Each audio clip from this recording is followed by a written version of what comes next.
Hey everyone, here's an example of a smoothie I make for breakfast.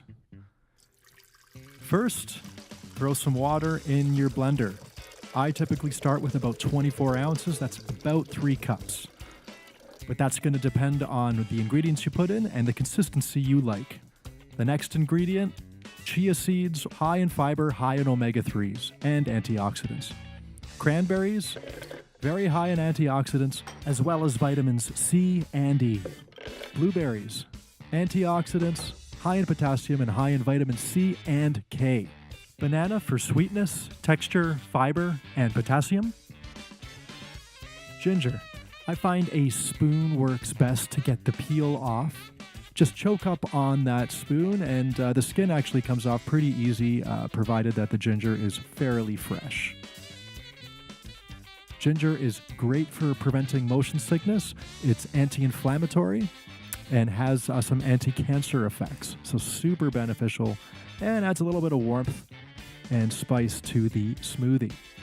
So you can throw the whole piece of ginger in if you want. I normally cut it up a little bit smaller just because ginger is really fibrous, and even after you put it in a good blender or a crappier blender, there'll always be a little bit of ginger fibers that get left behind. So the smaller you cut it, the less likely that will happen.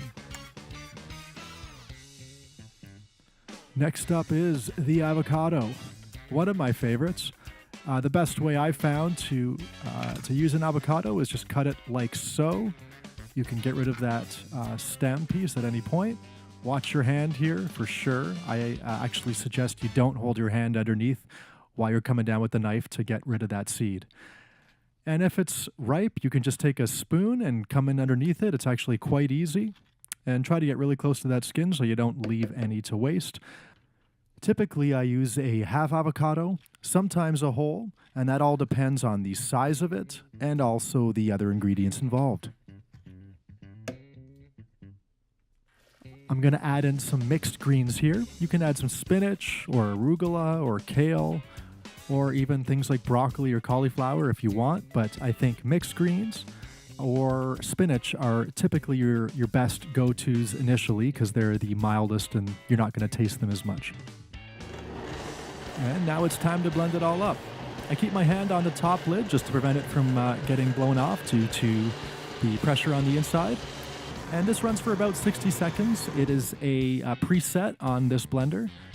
Now, I actually do a second blend cycle, just a shorter one. And the reason is I add some protein powder and some kefir, which has probiotics in there.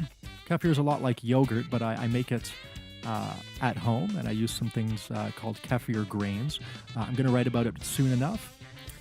But for now, I'm just going to say that I normally just use a secondary, shorter blending cycle for that, just to not disrupt the probiotics, the beneficial bacteria in the kefir.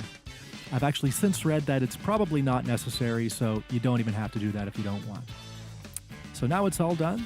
Just going to show you what it looks like consistency-wise. It's super appealing. Sometimes it's more green and sometimes it's more colorful depending on your ingredients. It's got a good jiggle, a wiggle if you will. You don't want it too watery, you don't want it too thick. Both of those are kind of unappealing. I hope you dug the video, and I hope that you can incorporate some of my smoothie making techniques into your routine. Until next time, stay healthy.